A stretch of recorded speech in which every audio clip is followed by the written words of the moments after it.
Assalamualaikum warahmatullahi wabarakatuh. Bismillahirrahmanirrahim. Alhamdulillahirabbil alamin wa bihi nasta'inu ala umuri dunya waddin wa ala alihi washabihi ajmain amma ba'du. Pertama-tama dan yang paling utama, marilah kita panjatkan puji dan syukur atas rahmat dan karunia-Nya sehingga di mana kita masih bisa bertemu dengan pelajaran agama ini. Tak lupa juga sholawat dan salam kita curahkan kepada baginda kita yakni Nabi Muhammad SAW agar kita diberi syafaat di yaumil jaza. Sebelumnya kami dari kelompok 6 akan mempresentasikan tentang pernikahan dalam Islam. Langsung saja kepada teman-teman dipersilakan untuk mempresentasikan. Pengertian nikah menurut istilah adalah akad nikah antara laki-laki dan perempuan yang bukan mahramnya untuk menjadi suami istri dan tidak ada paksaan di dalamnya untuk membina keluarga yang sakinah mawadah warahmah. Dalam bahasa Indonesia, perkawinan berasal dari kata kawin, yang menurut bahasa artinya membentuk keluarga dengan lawan jenis melakukan hubungan kelamin atau bersetubuh. Yang pertama, perkawinan disebut juga pernikahan, berasal dari nikah, yang menurut bahasa artinya mengumpulkan, saling memasukkan, dan digunakan untuk arti bersetubuh atau wakti. Kata nikah sendiri sering dipergunakan untuk arti bersetubuhan atau koistus, juga untuk arti akad nikah. Yang kedua, menurut istilah hukum Islam, pernikahan adalah akad yang ditetapkan syarat untuk memperbolehkan bersenang-senang antara laki-laki dengan perempuan dan menghalalkan bersenang-senangnya perempuan dengan laki-laki. Yang kedua ada dasar hukum nikah. Pernikahan mempunyai peranan penting bagi manusia dalam hidup dan perkembangan. Untuk itu Allah Subhanahu wa taala melalui utusannya memberikan suatu tuntutan mengenai pernikahan ini sebagai dasar hukum. Adapun dasar hukum perkawinan dalam Islam adalah firman Allah Subhanahu wa taala dalam Quran surat Ar-Rum ayat 21 yang artinya, dan di antara tanda-tanda kekuasaannya dia menciptakan untukmu istri-istri dari jenismu sendiri supaya kamu cenderung dan merasa ketentraman kepadanya, dan dijadikannya di antaramu rasa kasih sayang. Sesungguhnya pada yang demikian itu benar-benar terdapat tanda-tanda bagi kaum yang berfikir. Quran surat Ar-Rum ayat 21. 3 ayat di atas menjelaskan bahwa tujuan pernikahan adalah untuk menciptakan rumah tangga yang rukun, penuh cinta dan kasih sayang, sakinah mawadah warahmah. Kehidupan seperti ini merupakan kebutuhan yang telah menjadi fitrah atau naluri setiap manusia. Hal tersebut bisa oleh apabila pasangan suami istri bisa menjalankan kehidupan rumah tangga sesuai dengan ajaran yang telah disyariatkan dalam agama Islam.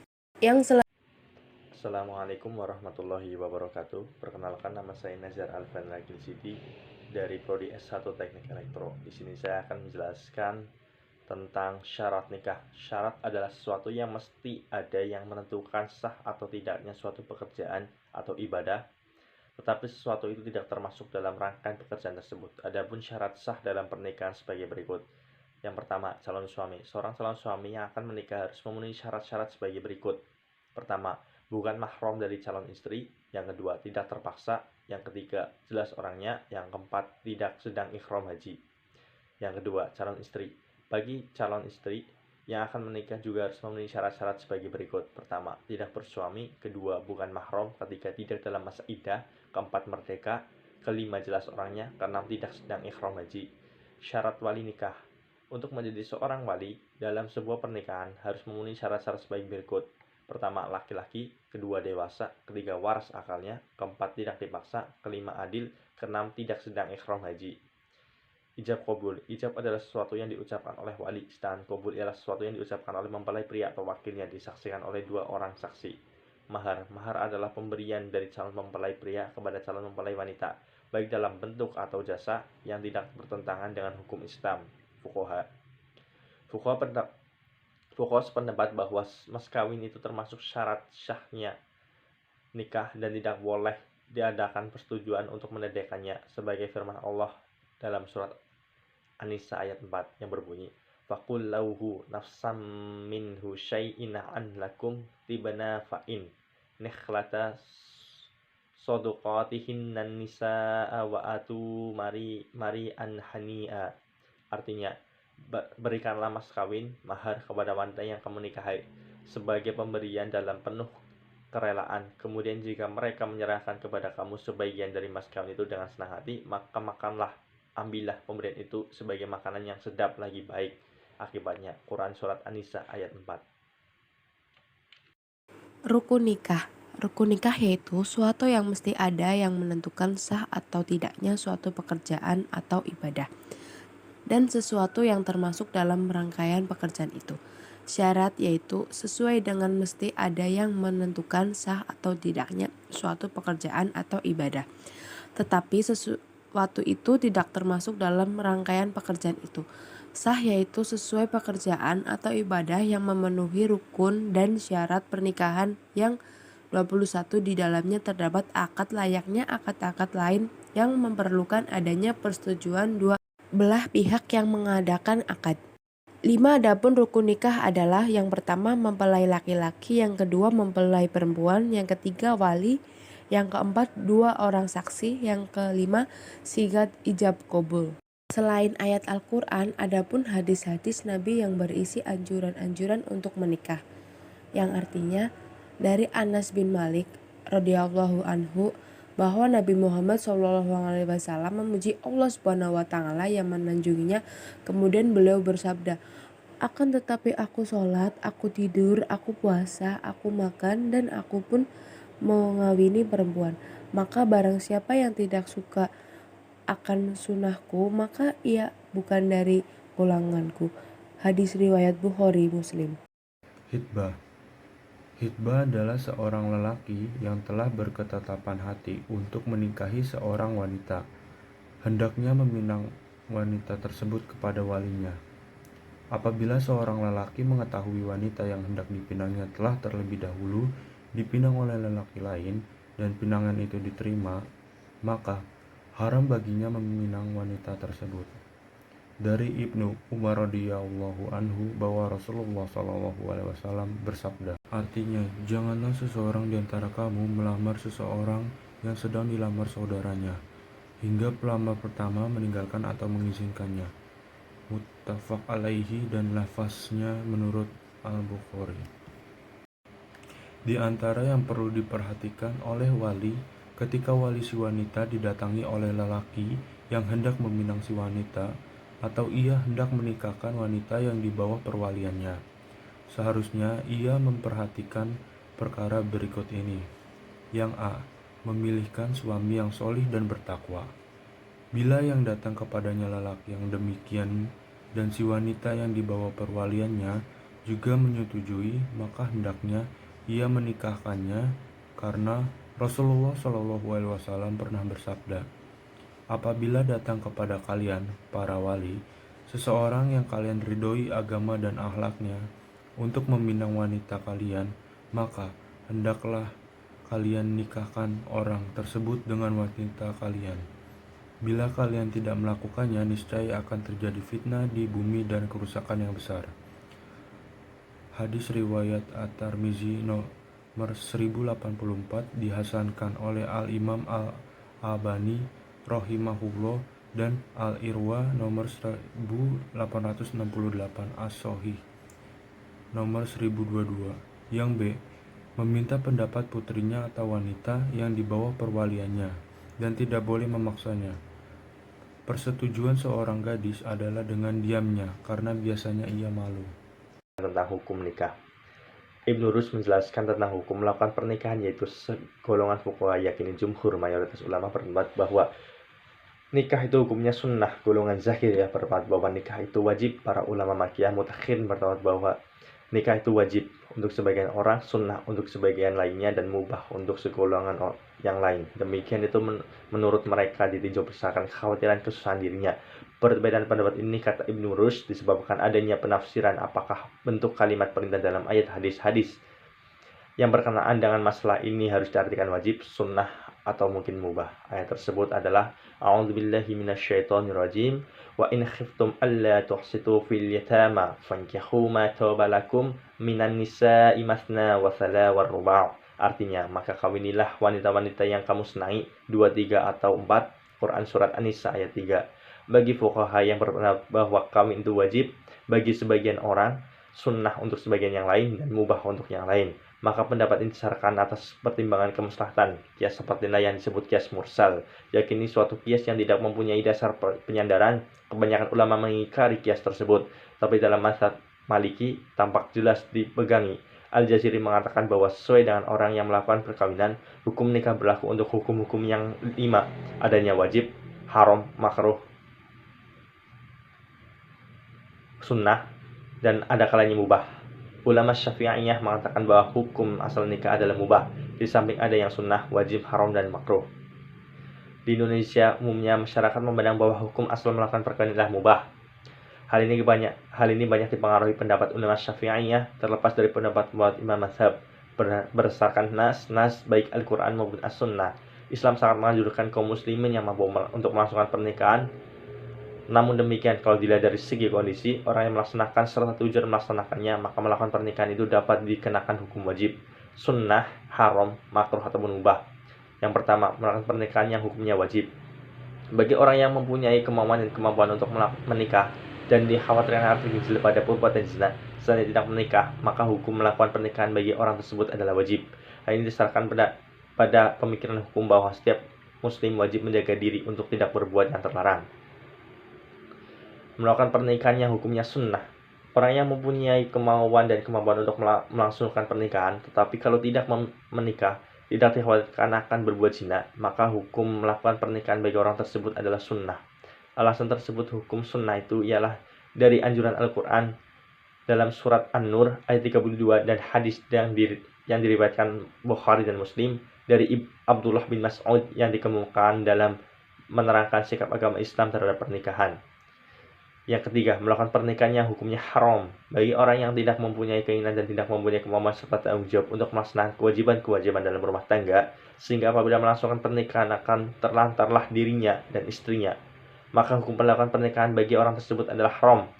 Al-Quran Surat Al-Baqarah ayat 195 melarang orang melakukan hal yang akan mendatangkan kerusakan, yang bunyinya A'udzubillahi minasyaitonirrajim wala tulqu biaidikum illa tahlak.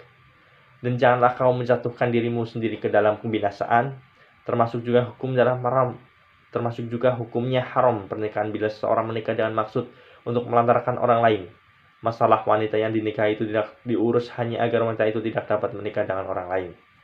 Yang keempat, pernikahan yang hukumnya makruh. Bagi orang yang mempunyai kemampuan untuk melakukan pernikahan juga cukup mempunyai kemampuan untuk menahan diri, sehingga tidak memungkinkan dirinya tergelincir berbuat zina sekiranya tidak menikah. Hanya saja orang ini tidak mempunyai keinginan yang kuat untuk dapat memenuhi kewajiban suami istri dengan baik. Yang kelima, melakukan pernikahan yang hukumnya mubah. Bagi orang yang mempunyai kemampuan untuk melakukan tetapi apabila tidak melakukan tidak khawatir akan berbuat zina, dan apabila melakukan juga tidak akan menelantarkan istri, pernikahan tersebut hanya didasarkan untuk memenuhi kesenangan, bukan dengan tujuan dengan kehormatan agamanya dan membina keluarga sejahtera. Hukum mubah ini juga ditujukan bagi orang yang antara pendorong dan penghambatnya untuk menikah itu sama, sehingga menyebabkan keraguan orang yang akan melakukan pernikahan, seperti mempunyai keinginan tetapi belum mempunyai keinginan, mempunyai kemampuan untuk melakukan tetapi belum mempunyai kemauan yang kuat. Setelah dari penjelasan dari hukum nikah, kita akan berlanjut dari ke anjuran nikah. Anjuran nikah itu yang berpasang-pasangan merupakan sunatullah yang berlaku pada semua makhluk Allah Subhanahu wa taala, baik pada manusia, tumbuh-tumbuhan maupun hewan. Untuk itu berpasangan, terlebih dahulu manusia harus diikat dengan ikatan pernikahan yang sah. Disinilah letak perbedaan manusia dengan makhluk-makhluk lainnya. Pernikahan merupakan jalan bagi manusia untuk menyalurkan naluri biologisnya dan jalan untuk berkembang biak dan melestarikan keturunannya. Untuk itu, Allah Subhanahu wa taala telah menggariskan aturan-aturannya yang tertuang di dalam Al-Qur'an. Al-Qur'an merupakan firman Allah Subhanahu wa taala yang menjadi rujukan manusia dalam segala hal bidang, termasuk pernikahan. Dengan demikian, pernikahan menurut Islam bukan hanya sekedar menjaga keutuhan jenis manusia saja, tetapi lebih dari itu menjalankan perintah Allah Subhanahu wa taala. Dan ayat-ayat Al-Qur'an juga yang ada isi tentang anjuran menikah, bahwasanya menganjurkan pernikahan dan menjadikan pernikahan sebagai satu-satunya jalan bagi pemuasan naluri biologisnya. Islam menganjurkan masyarakat untuk melangsungkan pernikahan antara pria dan wanita yang belum menikah dan mewajibkan orang-orang yang belum menikah untuk memelihara kesuciannya. Anjuran pernikahan dalam Al-Quran adalah anjuran yang penuh dengan persyaratan, sehingga tujuan-tujuan dari pernikahan tersebut disebutkan secara tegas dalam Al-Quran sekalipun sifatnya masih global. Untuk firman Allah Subhanahu wa taala dalam surat Al-Imran ayat 38 dengan artinya, di sanalah Zakaria mendoa kepada Tuhannya seraya berkata, "Ya Tuhanku, berilah aku dari sisi Engkau seorang anak yang baik. Sesungguhnya Engkau Maha pendengar doa." Dan kemudian untuk terdapat beberapa ayat Al-Quran yang berbicara tentang pernikahan, di antaranya adalah terdapat dalam surat Al-Rum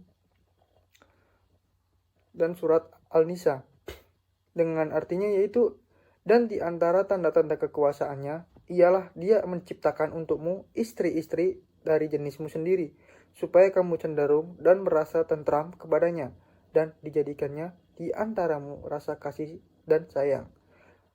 Sesungguhnya pada yang demikian itu benar-benar terdapat tanda bagi kaum yang berfikir.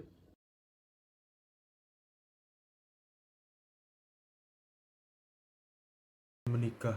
Tujuan menikah dalam Islam memiliki arti begitu dalam bagi Allah Subhanahu wa taala dan nabinya. Selain menciptakan generasi yang soleh atau soleha, Allah menyampaikan berbagai berkah di balik pernikahan. Sebuah pernikahan bukan hanya menyatukan dua hati dan menyangkut suatu kesatuan yang luhur dalam berumah tangga saja, melainkan ada tujuan menikah dalam Islam yang seharusnya dipahami oleh orang muslim. Berikut beberapa tujuan menikah dalam Islam menurut Al-Quran dan hadis, beserta keutamaannya sesuai sabda Nabi Shallallahu Alaihi Wasallam. Yang pertama, melaksanakan sunnah Rasul. Yang kedua, menguatkan ibadah sebagai benteng kokoh akhlak manusia. Yang ketiga, menyempurnakan agama. Yang keempat, mengikuti perintah Allah Subhanahu wa taala. Yang kelima, mendapatkan keturunan. Yang keenam, penyenang hati dalam beribadah. Yang ketujuh, membangun generasi beriman. Dan yang terakhir, yaitu yang kedelapan, memperoleh ketenangan. Setelah yang dijelaskan dari tujuan nikah, selanjutnya akan menjelaskan tentang hal yang membatalkan pernikahan. Dalam literatur hukum Islam, setidaknya ada dua keadaan yang terkait dengan pembatalan pernikahan atau perkawinan, yaitu pembatalan perkawinan akibat talak atau cerai dan pembatalan perkawinan akibat pasak. Talak atau cerai adalah melepaskan ikatan perkawinan dan mengakhiri hubungan suami istri. Sedang paksak adalah membatalkan ikatan perkawinan antara seorang istri dengan suaminya setelah diketahui ada sebab-sebab tertentu. Pasak dapat terjadi karena beberapa alasan, antara lain: pertama, tidak terpenuhinya syarat-syarat perkawinan sehingga menjadikan tidak sah suatu pernikahan. Sebagai contoh, adalah ada seseorang menikah dengan orang yang haram dinikahi dan menikah tanpa wali. Kedua, adanya hal-hal lain yang merusak perkawinan yang datang setelah terjadi akad, seperti salah satu pasangan berpindah agama. Ketiga, adanya cacat, baik cacat mental atau cacat pada bagian-bagian tubuh tertentu yang mengakibatkan tidak terpenuhinya kewajiban sebagai suami atau istri. Dalam masalah ini, salah satu pasangan dapat memilih apakah perkawinan tersebut dilanjutkan atau dibatalkan. Keempat, ketidakmampuan suami dalam memberikan mas kawin atau nafkah. Kelima, suami mafkut atau hilang tanpa kabar berita.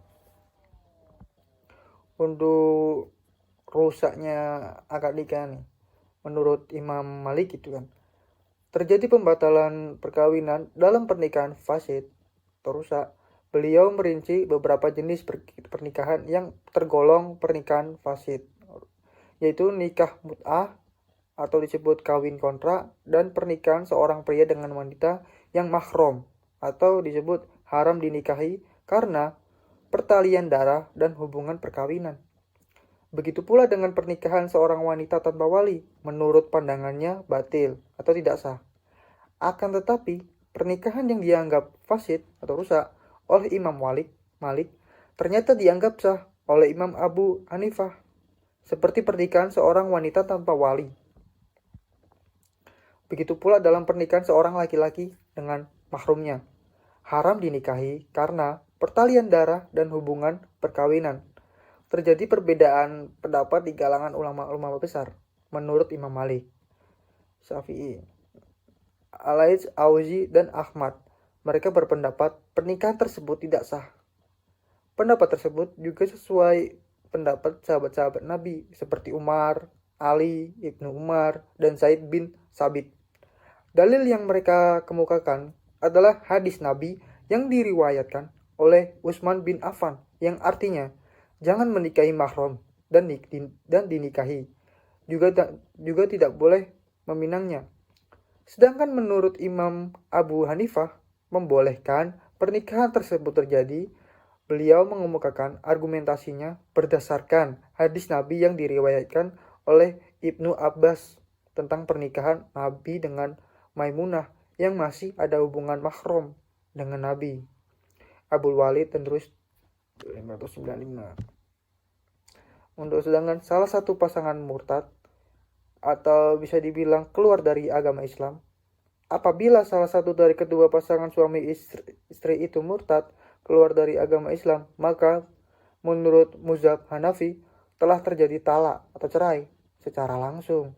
Namun apabila ada seorang suami yang sebelum nikah dalam keadaan musyrik atau penyembah berhala kemudian masuk Islam dan istri tidak mau masuk Islam mengikuti suaminya, maka terjadilah pasak, pembatalan perkawinan.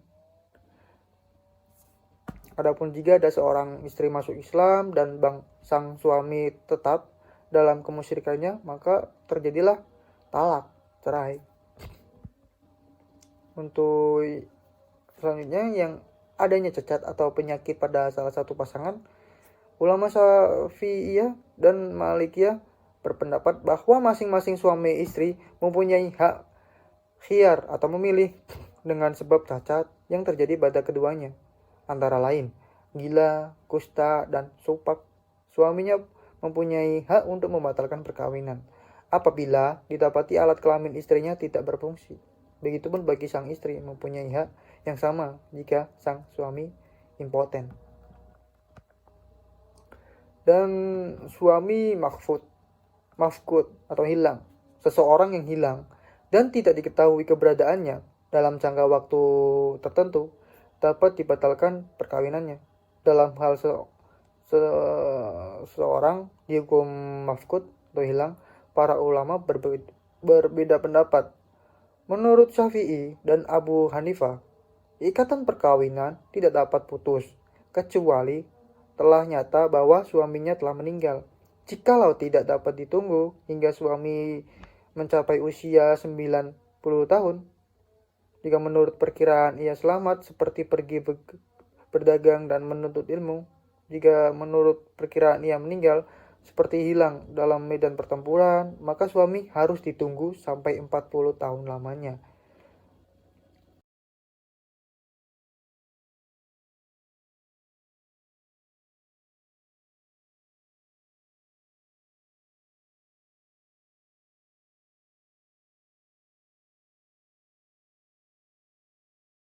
Akan membacakan tentang mahram dan tahlil mahram.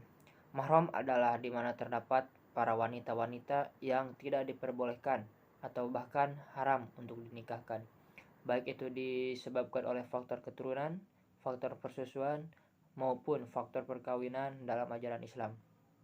Kata mahram itu sendiri adalah mahramun, yang artinya orang-orang yang merupakan lawan jenis kita. Namun haram atau tidak diperbolehkan untuk dinikahi dalam waktu sementara bahkan untuk selama-lamanya. Dan yang dimaksud dengan keharaman menikahi wanita tersebut adalah juga berhubungan langsung mengenai boleh atau tidaknya untuk melihat aurat, serta berhubungan baik secara langsung maupun tidak langsung. Maka jika kita melanggar peraturan tentunya akan mendapatkan dosa. Dan juga sudah tercantum dalam surat An-Nisa ayat 23 dan 24 dengan berbunyi Bismillahirrahmanirrahim.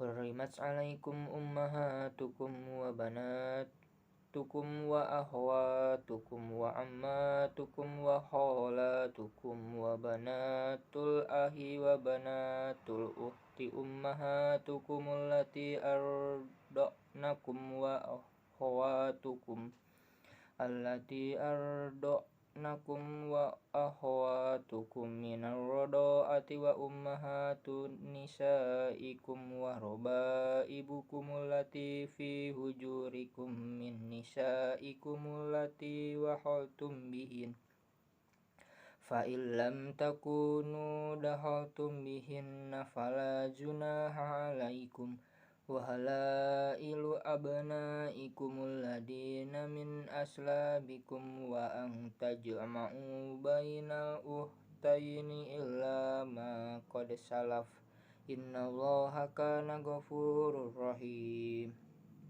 Dengan artinya diharamkan atas kamu menikahi ibu-ibumu, anak-anakmu yang perempuan, saudara-saudaramu yang perempuan, saudara-saudara ayahmu yang perempuan, saudara-saudara ibumu yang perempuan, anak-anak perempuan dari saudara-saudaramu yang laki-laki, anak-anak perempuan dari saudara-saudaramu yang perempuan, ibu-ibumu yang menyusui kamu, saudara-saudara perempuanmu sesusuan, ibu istrimu atau mertua, anak-anak perempuan dari istrimu atau anak tiri yang dalam pemeliharaanmu, dari istri yang telah kamu campuri. Tetapi jika kamu belum campur dengan istrimu itu dan sudah kamu ceraikan, maka tidak berdosa kamu menikahinya.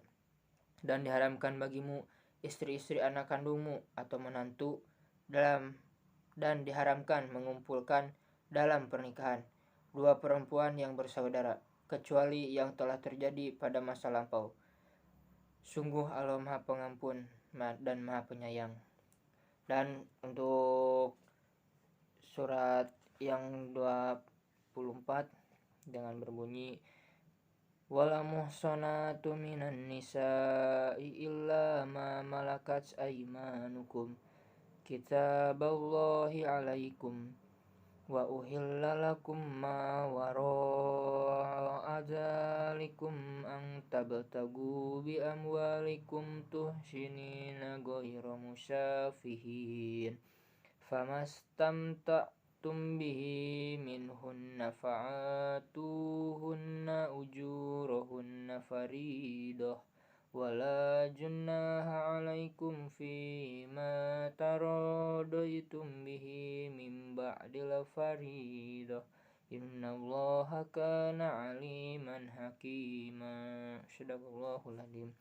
Yang artinya, dan diharamkan juga kamu menikahi perempuan yang bersuami kecuali hamba sahaya atau perempuan tawanan perang yang kamu miliki sebagai ketepatan Allah atas kamu dan dihalalkan bagimu. Selain perempuan-perempuan yang demikian itu, jika kamu berusaha dan bertamu untuk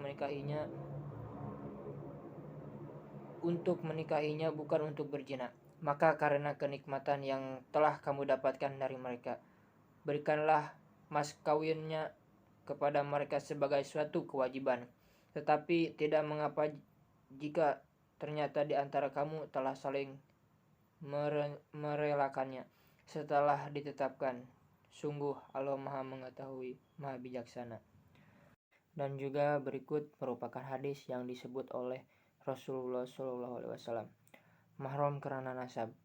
Abdullah ibnu Yusuf menyampaikan kepada kami, Malik mengabarkan pada kamu dari Abi Al-Jinad dari Al-A'raj dari Abi Hurairah radhiyallahu anhu berkata, "Janganlah kamu mengumpulkan dalam pernikahan perempuan dengan bibinya dari pihak ayah dan perempuan dengan bibinya dari pihak ibu, dan juga mahram karena sepersusuan."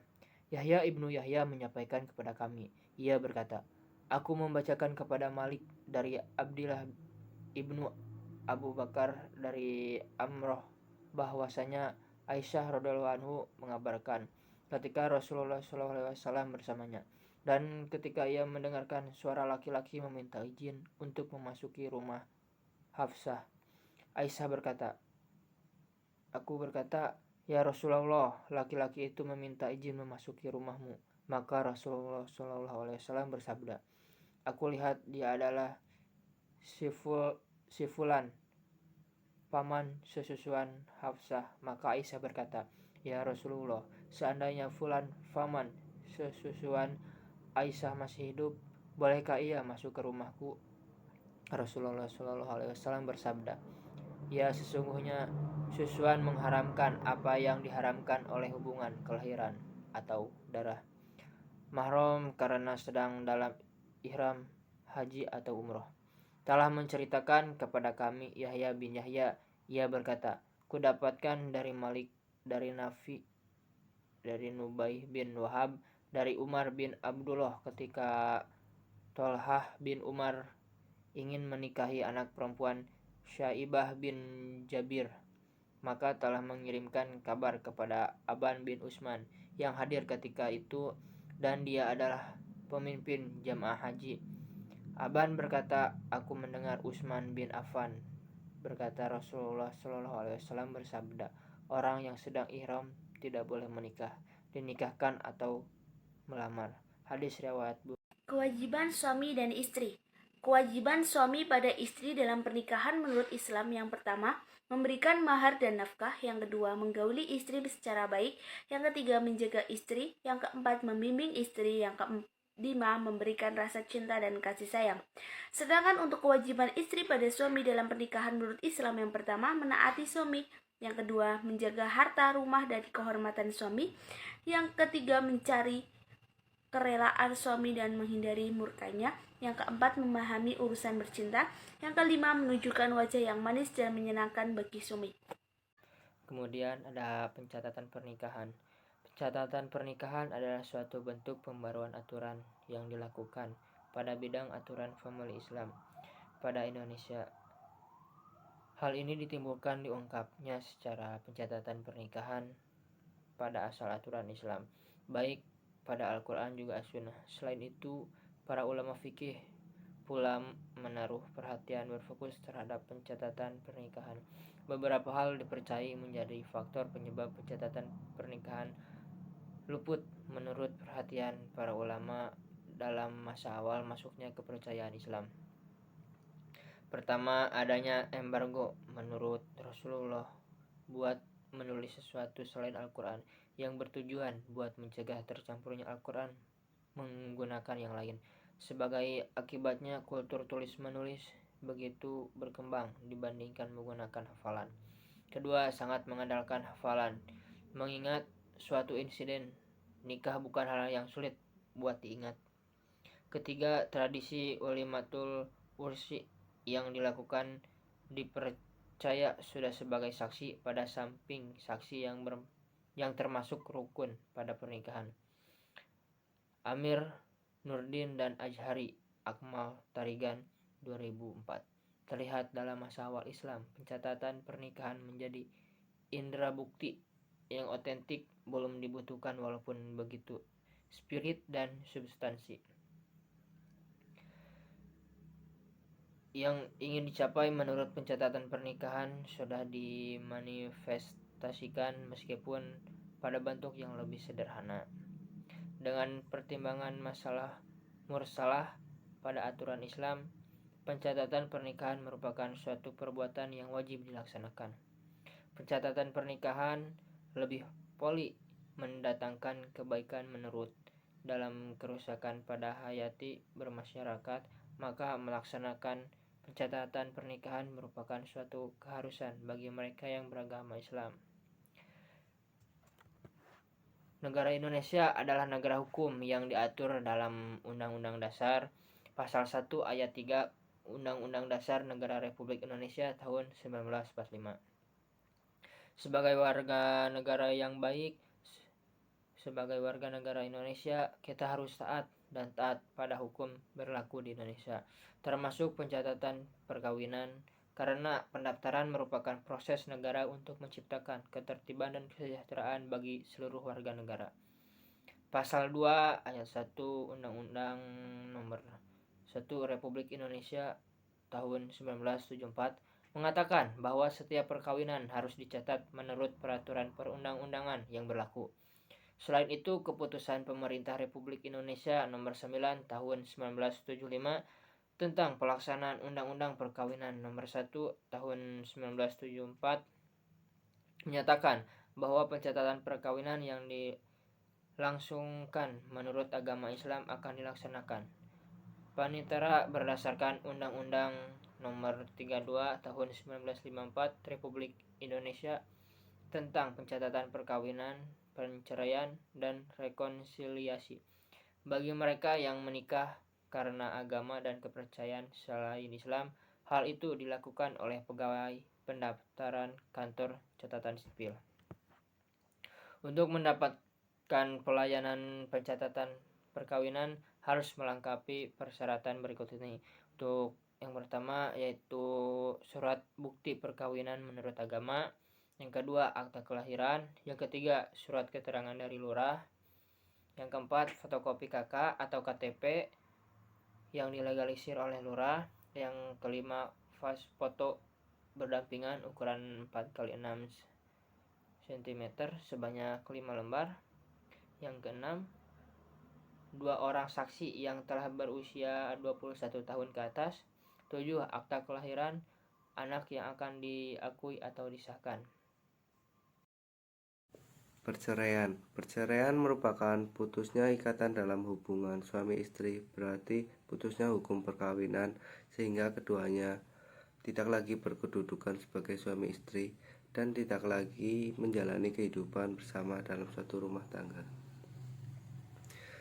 Perceraian talak merupakan perceraian yang diajukan oleh suami, sementara gugatan perceraian yang diajukan oleh istri disebut cerai gugat.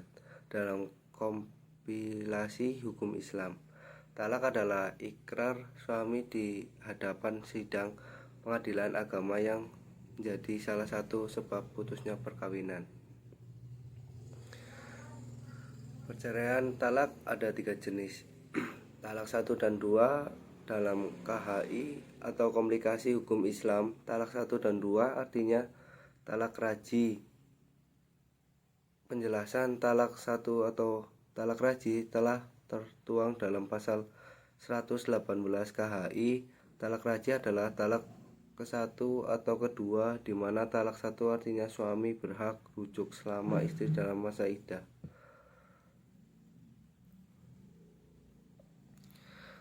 Surat yang mengandung talak 1 dan 2 diatur dalam Al-Quran surat Al-Baqarah ayat 229. Talak yang memungkinkan suami untuk merujuk istrinya itu 2 kali.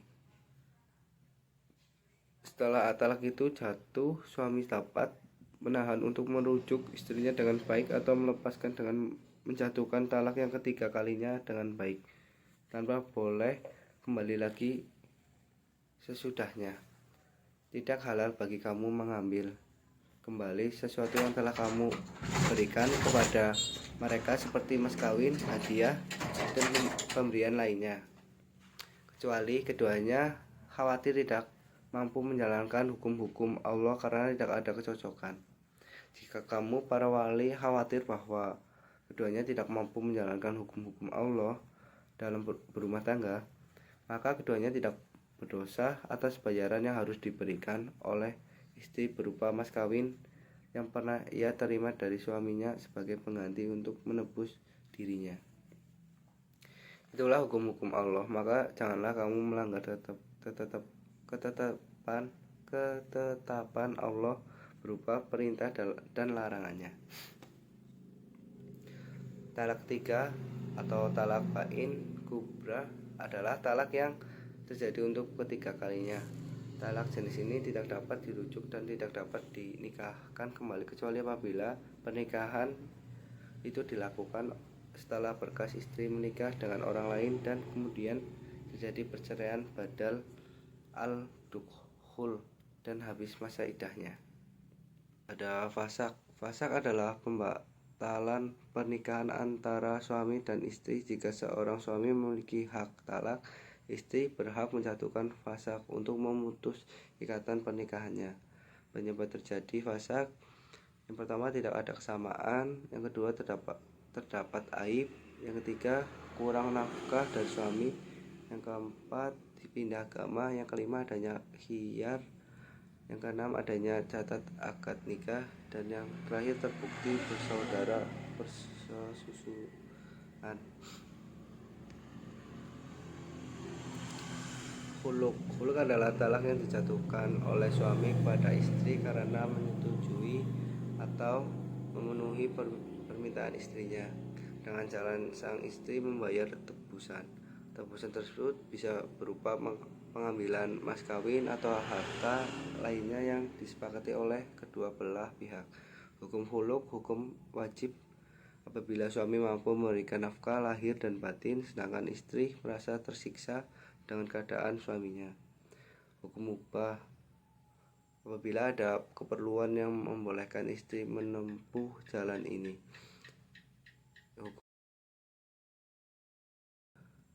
Hukum sunnah apabila dengan hiluk dapat mencapai kemaslahatan bagi keduanya. Dan yang terakhir, hukum haram apabila terjadi maksud untuk menyengsarakan istri dan anaknya. Lian atau saling melaknat adalah apabila seorang suami menuduh istrinya lalu istrinya mendustakan hal itu, maka suami dijatuhkan hukum had, kecuali jika suami mendatangkan bukti atau saksi mereka saling melian. Lia atau berasal dari bahasa Arab al-aliyatu yang berarti sumpah. Sumpah ila adalah sumpah yang bersangkutan dengan hubungan suami istri dan dapat diambil kesimpulan bahwa sumpah ila adalah sumpah suami tidak akan mengauli istrinya, dan oleh Islam dibatasi sumpahnya tersebut hanya selama 4 bulan. Syiar adalah ungkapan suami yang menyamakan istri dengan ibu kandung atau mahramnya seperti adik atau kakak perempuannya. Kata syiar berasal dari kata zahara zahra yang berarti punggung atau jelas atau terang. Dasar hukum zihar terdapat pada Quran surat Al-Mujadilah ayat 2 yang mana menyebutkan bahwa orang-orang yang menjihar istrinya menganggap istrinya sebagai ibu padahal istri mereka bukan ibu. Dalam hal ini ibu hanya wanita yang melahirkanmu, dan bagi mereka yang melakukan zihar adalah bentuk perkataan mungkar dan dusta. Akibat dari zihar adalah diharamkan seorang suami melakukan hubungan badan atau menggauli istrinya, seperti haramnya hal itu jika dilakukan pada ibu atau saudara perempuannya. Dasar hukum zihar adalah haram. Namun apabila zihar atau ungkapan menyamakan seorang istri dengan ibu dan saudara kandungnya itu adalah semata untuk memberikan kehormatan, kemuliaan, dan pujian maka diperbolehkan dan tidak haram. Yang selanjutnya yaitu iddah. Iddah menurut hukum Islam, iddah dalam bahasa Arab yang berasal dari akar kata adda ya'udu iddatan dan jamaknya adalah iddat, yang secara arti kata berarti menghitung atau hitungan kata ini digunakan untuk maksud iddah karena dalam masa itu si perempuan yang beriddah menunggu berlalunya waktu. Dalam fikih, definisi iddah yang pendek dan sederhana adalah masa di mana seorang wanita yang diceraikan suaminya menunggu. Pada masa itu, ia tidak diperbolehkan menikah atau menawarkan diri kepada laki-laki lain untuk menikahinya. Dan iddah sudah dikenal pada zaman jahiliyah. Setelah datangnya Islam, iddah tetap diakui sebagai salah satu dari syariat karena banyak mengandung manfaat. Para ulama telah sepakat mewajibkan iddah. Sebagaimana firman Allah dalam surat Al-Baqarah ayat 228, Bismillahirrahmanirrahim, wal mutaqal laku yatarabbasna bi anfusihinna thalathatu quru'i wa la yahillu lahunna ayyaktumna ma khalaqallahu fi arhamihinna in kunna yu'minna billahi wal yawmil akhir wa bu'ulatuhunna ahaqqun biruddihinna fi dhalika in aradu islaha walahunna mithlul ladzi 'alaihinna bil ma'ruf walir rijali 'alaihinna darajah wallahu azizun hakim, yang artinya wanita-wanita yang ditalak hendaklah menahan diri, menunggu 3 kali quru. Tidak boleh mereka menyembunyikan apa yang diciptakan Allah dalam rahimnya. Jika mereka beriman kepada Allah dan hari akhirat, dan suami-suaminya berhak merujukinya dalam masa menanti itu. Jika mereka para suami menghendaki islah, dan para wanita mempunyai hak yang seimbang dengan kewajibannya menurut cara yang ma'ruf. Akan tetapi, para suami mempunyai satu tingkatan kelebihan daripada istrinya, dan Allah Maha Perkasa. Yang kedua, yaitu iddah menurut kompilasi hukum Islam. Masa iddah adalah seorang istri yang putus pernikahannya dari suaminya, baik putus karena perceraian, kematian, maupun atas keputusan pengadilan. Masa iddah tersebut hanya berlaku bagi istri yang sudah melakukan hubungan suami istri. Lain halnya bila istri belum melakukan hubungan suami istri atau qabla dukhul, maka dia tidak mempunyai masa iddah. Dalam Undang-Undang Nomor 1 Tahun 1974 Pasal 11 dan KHI Pasal 153 dijelaskan bahwa yang pertama, bagi seorang wanita yang putus pernikahannya berlaku jangka waktu tunggu. Yang kedua, tenggang waktu atau jangka waktu tunggu tersebut ayat 1 akan diatur dalam peraturan pemerintah lebih lanjut. Masa iddah dalam pasal 153 KHI mempunyai beberapa macam yang diklasifikasikan menjadi 4 macam, yaitu yang pertama putus pernikahan karena ditinggal mati suaminya, yang kedua putus pernikahan karena perceraian, yang ketiga putus pernikahan karena khulu, fasak, dan li'an, yang keempat istri diajak roj'i, kemudian ditinggal mati suaminya pada masa iddah. Selain itu, dijelaskan juga dalam KHI pasal 170 mengenai masa berkabung dalam masa iddah, sebagaimana yang dijelaskan berikut ini. Istri yang ditinggal mati oleh suaminya wajib melaksanakan masa berkabung selama masa iddah sebagai tanda turut berduka cita dan sekaligus menjaga timbulnya fitnah. Selanjutnya, suami yang ditinggal mati oleh istrinya melaksanakan masa berkabung menurut kepatutan. Hikmah pernikahan. Hikmah dalam pernikahan yaitu yang pertama, mampu menjaga kelangsungan hidup manusia dengan cara berkembang biak dan berketurunan. Yang kedua, mampu menjaga suami istri terjerumus dalam perbuatan nista dan mampu mengekang syahwat serta menahan pandangan dari sesuatu yang diharamkan. Yang ketiga, mampu menenangkan dan menenteramkan jiwa dengan cara duduk-duduk dan bercengkerama dengan pasangannya.